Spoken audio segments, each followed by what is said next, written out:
Para produtos sobre Fórmula 1, visite a loja Autofórmula e use o cupom ALFAMORREU para ganhar 10% de desconto. E aí, rapaziada, como vocês estão? Meu Deus do céu, que corrida chata. Hoje o real vencedor foi quem não acordou, foi quem não ficou acordado, foi quem não viu essa corrida, mano, que não perdeu nada. Tanto que eu acho que eu vou fazer diferente dessa vez. Eu vou falar, tipo, o que aconteceu na corrida, assim, tá ligado? Mano, acordei e já vim gravar esse vídeo, tô meio alérgico. Corridinha super desinteressante, bate no microfone. Mas eu tenho que fazer a boa aqui pra vocês, né? Então, ó, deixa o like aí, se inscreve no canal se você não é inscrito e deixa um comentário aí também pra me ajudar com o engajamento, fechou? Vamos começar falando sobre os treinos e o quali, porque aparentemente é a parte mais interessante desse fim de semana. Eu acho que as histórias que esse fim de semana gerou foram mais legais do que a corrida, né? Na verdade. A gente teve a troca do Lawson pelo Yuki Tsunoda, que era meio eminente, mas assim, eu acho que ninguém achava que ia ser tão cedo, né? E que eu falei, mano, assim que anunciaram, o meu medo é o Yuki subir e andar mal também. E, verdade seja dita, nos treinos livres e no quali, ele começou andando bem, só que no Q2 ele já não tinha mais ritmo pra acompanhar a galera. E aí começa a aparecer aquilo que a gente fala, né, mano? O único que sabe domar esse carro é o Verstappen, mano. E não tem outra cabeça que faça a mesma coisa que esse Verstappen faz, mano. O cara é muito diferente, pô. O cara não tá original, não. Se o Tsunoda continua andando assim, ele não andou mal, né? Ele não andou mal. Suzuka é uma pista difícil, vamos dar mais uma corrida pra ele andar. Mas, pô, ele não pontuou, né? Pra quem disse que queria chegar no pódio, não pontuar é meio complicado. Querendo é poder também, né? Se ele continua andando bem marromenos assim, só prova o ponto de que não é possível que depois de Daniel Ricciardo nenhum piloto presta, né? Pierre Gasly tá aí hoje, Alex Albon tá aí hoje, Sérgio Pérez não tá aí hoje, mas, pô, Pérez já tinha praticamente 10 anos de Fórmula 1 àquela altura, né? A temporada que ele sobe pra Red Bull é a 10ª dele. Agora vem o Lawson, que também é um piloto bem competente. Sobe o Tsunoda, não é possível que nenhum desses pilotos seja minimamente bom, né? Não dá mais pra ficar culpando o piloto. Quem culpava, né? Porque quem acompanha a parte técnica só sabe que esse carro é bem difícil de pilotar mesmo. Enfim, fica paia, né, pra Red Bull. E, assim, não tem como não exaltar Max Verstappen em fazer o que ele tá fazendo com esse carro. Tirou aquela volta da cartola no qualifying. Voltaça. Recorde de novo. Inclusive, eu não achei que essa geração de carros ia superar a geração de carros de 2020, 21 ali, velho. Isso me surpreendeu bastante. 21 não, que é um pouquinho nerfado, né? Mas 20 e 19 os carros eram mais rápidos. Eu não achei que essa geração de carro ia chegar no nível daquela. Bem interessante de ver. Aí, não satisfeito em fazer mágica no qualifying, tirando aquela volta da bunda, com o perdão da palavra, né? Mas com esse carro, velho, o cara fazer uma volta daquela é no mínimo revoltante, é bizarro. Ele ainda vai lá e ganha a corrida, tipo, mano, como se fosse nada, administrando o ritmo. Pô, Verstappen é um animal, pô, é um monstro, enjaulado. E enquanto isso, o Yuki tá lá em P12, né? É uma situaçãozinha, mano, uma situaçãozinha bem cagada essa da Red Bull. Parece que a gente tá vivendo 2020 de novo, mano, 2019 de novo. Os caras têm 4 pilotos, um é competente, e o resto rebola, mano, pra ver o que acontece, tá ligado? É complicado, mano, é complicado. Essa tá virando uma história que eu tô perdendo a paciência, mano. É igual o Singapura Gate, essas histórias que já são meio batidas. Essa história de carro B da Red Bull já tá me comendo os nervos aqui, velho. No treino livre 1 a gente não teve nada de muito uau, né? Teve o Ryu Hirakawa testando pela Alpine, alguma coisa, né? Alguma coisa. Mas vamos falar do que vocês querem ouvir, né? Que é treino livre 2, FP2, Jack Durham.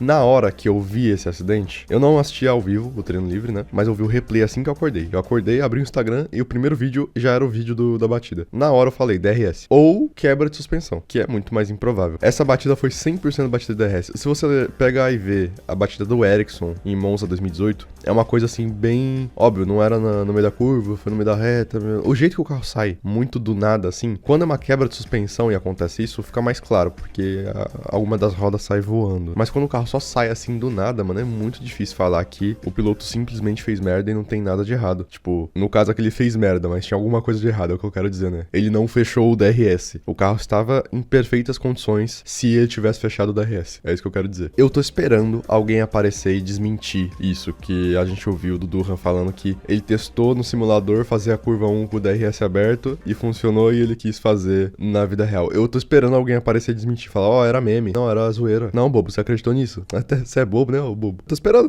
pô. Tô esperando alguém aparecer e soltar essa. Pra quem não entendeu a dinâmica dos fluidos aqui, a curva 1 de Suzuka, você entra nela flat, né, com o pé fundo, e você freia no meio dela. Você freia reto, vai lá na esquerda e começa a fazer a tangência pra direita. E pra quem não entende também sobre isso, DRS não é algo que você usa em curva, tá bom? DRS você só usa em reta, porque ele reduz drasticamente a pressão aerodinâmica do seu carro, que é o que gruda o carro no chão. situação. O nosso amiguinho Durham tentou fazer uma curva que é basicamente downforce. Tipo, é basicamente... o carro de Fórmula 1 só faz aquilo por conta do downforce. Ele tentou fazer isso sem downforce. Aí aconteceu isso aí. Eu não julgo tanto assim se for no simulador da fábrica, o que eu acredito que seja, né? Pelo amor de Deus. Tipo, o simulador da própria Alpine, que ele tenha testado lá. Mas se ele tá tirando de base algum outro simulador, mano, pelo amor de Deus, velho. Tipo, o simulador da casa dele, tá ligado? Não me fala isso, mano. Não me dá essa info, não, que eu vou me mijar de rir aqui. Eu nunca consegui fazer esse troço numa pista que não tenha as zonas de DRS travadas no Assetto Corsa. Eu nunca consegui fazer esse bagulho aí com o DRS aberto. Não que eu tenha tentado antes, né? Mas eu fiz uns testes depois e realmente não dá. No vídeo de membros, quem é membro aí viu o vídeo que eu fiz lá. Inclusive, se você não é membro, vire membro, né? Pra poder ver os videozinhos quando eu soltar. Pra quem viu lá, eu fiz uma volta ao contrário em Suzuka. Mano, na volta ao contrário em Suzuka, olha aonde eu fecho o DRS pra poder fazer a chicane lá. Olha aonde eu fecho aquele DRS. É brincadeira, mano. Então, difícil situação de Jack Durham, que não para de fazer merda. Na corrida também não andou bem. Foi defender uma hora lá do Sainz e ficou fazendo zigue-zague, que eu acho que não deu em nada, mas mesmo assim é feio, né, de ver isso. Tá tentando mostrar serviço pra tentar segurar esse posto dele, que não vai ser segurado, né? Sei lá, mano. Ou às vezes os caras deixam ele no carro também, né? Às vezes é um grande shitpost da Alpine. Chega lá metade do ano, os caras não tirou o Durham ainda, os caras... Era ironia. E eu acho que nos treinos livres não tem muito mais o que falar, não, mano. Teve o Alonso saindo da pista e abandonando a sessão. Assim, não teve nada muito alto. Qualifying, o que a gente tem pra comentar aqui no Q1 é o Stroll apanhando muito do carro, apanhando muito. Mano, que fim de semana... Foi só a gente falar bem, né? Foi só falar bem do Stroll que acabou, pô. Fez um fim de semana legal na Austrália, fez um fim de semana legal na China. Acabou o Lance Stroll, morreu. Compartilha se fez parte da sua infância. Mano, deveu 7 décimos, pô, pro corte do Q1. 7 décimos, mano. O Durham saindo em penúltimo também, mano. Que é complicado, velho. O Ocon sair no Q1 pra mim foi uma surpresa e as duas Sauber, né? Não tem muito mais o que comentar sobre. E o Lawson, né, passando pro Q2 na bandeirada, né, no fim do tempo. O que não é uma surpresa, pra mim, ele tinha potencial até pra ir mais, mas novamente vai ter que acostumar com outro carro agora. O Hadjar andou muito em comparação, assim, em nível de potencial. Eu acho que o Lawson poderia estar lá com o Hadjar também. A grande surpresa, de fato, foi o Tsunoda não passando pro Q3, né? Bem paia o Tsunoda não passar pro Q3. Na hora eu já falei, putz, vou matar o moleque, velho. E nada muito mais volta também pra falar da qualifying, além da volta do Max que eu já comentei aqui, né? Vamos falar da bendita da corrida, então, né? Que eu acho que eu nem vou falar piloto a piloto, mano, porque realmente não tem muito o que falar. Largada, Max largar bem, defende, né, a interna do Norris. E na primeira volta, eu acho que o top 10 inteiro, mano, sair inalterado, pô. Não teve uma alteração no top 10. Lá no final do grid, ainda nos primeiros metrinhos de corrida, a gente viu o Bortoleto caindo pra último. Ele que largou de pneu duro e tinha dois caras atrás dele que estavam de pneus soft, né? Pneu macio. Então, é o que acontece, né, velho? O pneu soft, ele pega mais temperatura mais rápido. Pra largada, não tem nem comparação, né? Qual que é melhor. E ele também não largou bem. A questão é, tipo, é muito difícil você tá na situação que ele tá, com o carro que tá, e largar mal, porque a sua corrida é basicamente a largada. O carro não tem ritmo pra se manter na briga ao longo da corrida, então o que você conseguir galgar de posições ali na largada é o que você tem, tá ligado? Então, uma largada bem cocôzinha aí do Bortoleto, mas ao longo da corrida ele tinha ritmo até, é que ele não teve tempo mesmo. Quando ele foi ter ritmo, que foi quando a estratégia dele compensou alguma coisa, que foi ficar muito tempo aí com o pneu duro, já era tarde demais. Ainda na primeira volta, fechando o segundo setor, né, abrindo o terceiro setor ali, o Liam Lawson, que largou na frente do Tsunoda, deu uma traseiradinha e foi só o suficiente pro Tsunoda passar. Mas dali também, nenhum dos dois se desenvolveu muito, né? Ficaram basicamente a corrida toda, né, no mesmo lugar. E um pouquinho mais pra frente, naquela retinha que precede a 130R, o Gasly tentou dar uma investida pra cima do Alonso, mas deu em pizza, né? Não conseguiu. A gente tem que falar sobre as tentativas de ultrapassagem, porque a ultrapassagem mesmo teve pouca, né? Na volta 6, o Hamilton passa o Hadjar no DRS, a ultrapassagem mais média possível, e nada acontece feijoada até a volta 22, ou nada acontece temaki. Na volta 22 é quando os líderes começam a parar. Ficou um lero-lero ali de rádio pra ver se o Norris ia parar antes. Eles tentaram jogar um blefe ali, mas não souberam blefar, pra ver se conseguiam fazer o Verstappen parar e dar um overcut nele. Enfim, no fim das contas, acabou que parou os dois juntos. Na hora de sair do box, o Max tinha a prioridade, só que o Norris saiu muito em cima. Inclusive, se o Verstappen não tivesse totalmente a prioridade, né, ele tivesse um pouquinho mais pra trás e o Norris sair em cima daquele jeito, era um unsafe release, claro, pra McLaren. Pois bem, na saída, o Verstappen não é besta nem nada, não deu espaço, já que a prioridade era dele, e o Norris tentou cavar uma falta, né, Não tem explicação pro que o Norris fez ali, a não ser tentar cavar uma falta. Ele tentou tacar uma ali de, olha, ele me jogou pra grama, não sei o que, pra ver se conseguia uma puniçãozinha, e não deu. Basicamente é o que eu consigo interpretar desse caso aí. Acho que o Verstappen foi santo? Não, não foi santo. Ele fala que o Norris se jogou pra grama por ele mesmo, né? Por conta própria. Mas na hora que ele fala isso, você vê ele jogando o volante um pouquinho pra direita. Então, assim, ninguém é santo, mas pra mim o Norris tentou cavar uma falta que não colou. Na volta 30, por conta das estratégias também, o Hadjar tava pra trás, foi lá e conseguiu passar o Sainz, também de DRS, também na curva 1. Ultrapassagem bem média, mas vamos pontuar aqui, né? O Hadjar, pô, tava andando bastante, mano. O Hadjar andou bem. Desde o começo eu falei, mano, o Hadjar não é bagre, tá ligado? De vez em quando o Hadjar pipoca, mas é pressão, mano. É difícil você saber o que é que passa na cabeça do cara, né? Aquela final lá de Abu Dhabi da Fórmula 2 foi feia. Levamos a melhor, mas é isso, né, mano? Alguém tinha que fazer a boa pro brasileiro. Alguém tinha que fazer a boa. Vocês deviam agradecer o Hadjar e não zoar ele, mano. Não que o Bortoleto não conseguisse, né, ganhar na briga, mas facilitou o caminho. Enquanto isso, Max liderava, sem novidade, e as duas McLarens continuavam em segunda e terceira. E na volta 42 veio um rádio do Piastri, que ele falou basicamente, ó, se o Lando continuar andando nesse ritmo, é melhor a gente trocar de posição e eu tento pegar o Max, porque eu tenho mais ritmo. Foi basicamente o que ele falou. E errado ele não tava. Ele tinha mais ritmo. A McLaren tá esquecendo que, assim, a Red Bull só tem um carro. A Ferrari e a Mercedes não estão na briga. Ela é a única que consegue fazer jogos de equipe pra ir pra frente. E ela não sabe fazer jogo de equipe, mano. Não que eu ache que os dois pilotos são extremamente capazes em jogar pelo time, né? O Lando, quando ele quer priorizar os bens próprios dele, a gente tá ligado que ele prioriza. O Piastri também não é nenhum santo. Mas eu acho que eles conseguem, sim. E a McLaren tá minando esse potencial deles de fazer um jogo de equipe contra o Verstappen. É que até agora eles não precisaram fazer esse jogo de equipe, né? Em Melbourne e em Xangai eles não precisaram, né? Mas vamos acordar, né, velho? Não acho também que se o Piastri fosse pra cima ele ia conseguir lidar com o Max. Não acho. Eu acho que esse dia era do Max e nada tirava isso dele. Mas só a falta da tentativa já é feio, né? Ficou esse passa não passa da volta 41, 42 até a volta 49, 50. O Piastri claramente, mano, com mais ritmo do que o Norris, claramente.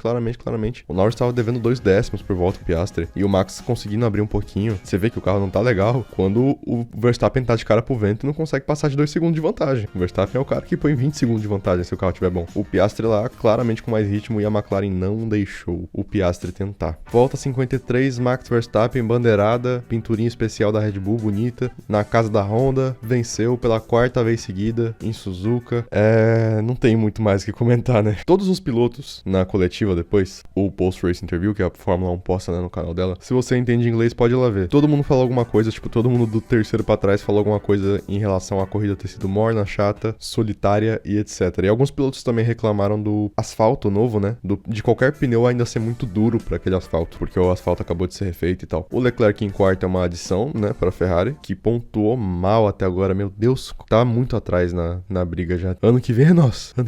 Russell e Antonelli. O Antonelli é a outra grande surpresa, né, da corrida. Eu não falei do Antonelli durante esse reviewzinho que eu fiz da corrida aqui, porque eu queria falar sobre ele agora, falando da posição. Muitos falavam mal de Kimi Antonelli, e agora vão ter que aturar o menino aí, ó, liderando corrida com pace bom. Chegou a ser o carro mais rápido na pista, cravou umas voltinhas mais rápidas ali no meio da corrida. Inclusive, eu acho que a volta mais rápida foi dele, né? Foi dele. 1:30.965. Volta mais rápida da corrida foi dele. Então, corridaça do Antonelli, que até agora não deveu em nada pro Russell, mano. Nada. Em sétimo, Hamilton, corridinha bem morna também, ele mesmo falou, corridinha solitária. Isaac Hadjar em oitavo, andou muito. P9, Alex Albon de Williams, novamente nos pontos, bem consistente. E eu vou até aproveitar pra falar sobre o Sainz. Sainz tá devendo, hein, velho? O Sainz, acho que ninguém pensou que o Sainz ia ter um começo de campeonato tão duro, né? Assim, tipo, começo de campeonato difícil, velho. Ainda não tá aclimatado 100%, né? O costume com o time, o costume com o carro vai demorar um pouquinho. Mas vale citar que ele fez algumas ultrapassagens. Em geral, não pontuou, mas não foi de todo mal, não. E em décimo, Oliver Berman também, uma corridaça. Afinal, conquistou um pontinho enquanto o Ocon tava lá sofrendo. E eu tava me guiando aqui pelo negócio da Fórmula 1, mas ele só mostra até o top 10. Ei, meu Deus. Do décimo pra trás não importa, né? Aparentemente. Mas realmente não aconteceu muita coisa daí pra trás. Então vamos comentar rapidamente aqui. Fernando Alonso e Yuki Tsunoda, um tanto quanto decepcionante, né? O Alonso viu a primeira bandeirada do ano,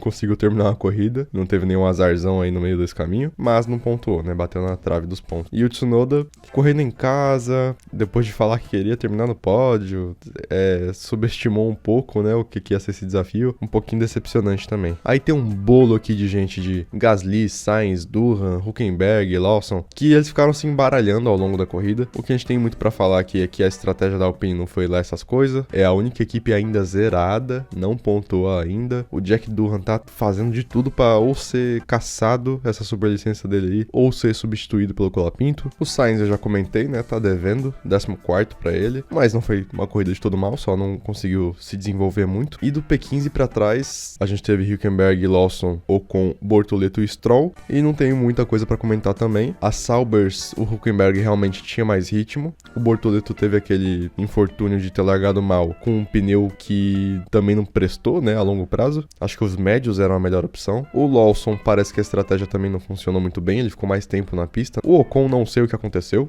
eu tô sendo bem honesto com vocês aqui, realmente não sei o que aconteceu. E o Stroll sumiu do mapa, o Stroll está desaparecido. Quem tiver notícias do Lance Stroll foi o único piloto a tomar a volta, fez 2 paradas, o único a fazer 2 paradas também, se não me engano. Lance Stroll está desaparecido, semana que vem a gente volta com alguma notícia dele, se a gente tiver alguma notícia dele. Não sei por que essa corrida do Stroll foi tão... Mano, eu vou ter que estudar isso depois, eu vou ter que estudar e em uma outra oportunidade eu conto pra vocês. Eu não sei o que aconteceu, não sei. Não vi nenhuma onboard estranha, eu não vi ninguém falando sobre, entendeu? Então eu não sei mesmo o que eu falo sobre o Stroll, a não ser que ele está desaparecido. Por favor, quem tiver alguma informação, entrar em contato com Lawrence Stroll ou com Jacques Villeneuve. Mano, muito obrigado por assistir até aqui. Corrida hiper morna, mas eu espero que esse vídeo tenha te divertido de algum jeito aí, sei lá. Conta pra mim como que foi a madrugada de vocês aí. Deixa o seu like, comente e é isso, né, mano? Espero que tenha ficado ok esse vídeo, tipo, não seguindo o formato que a gente seguiu antes, né, de falar piloto por piloto. Mas enfim, é isso aí. Aguardem o próximo vídeo, que o próximo é um vídeo bem produzidão, da hora, igual vocês curtem. Fechou? Tamo junto. Até o próximo Nome da Sauber.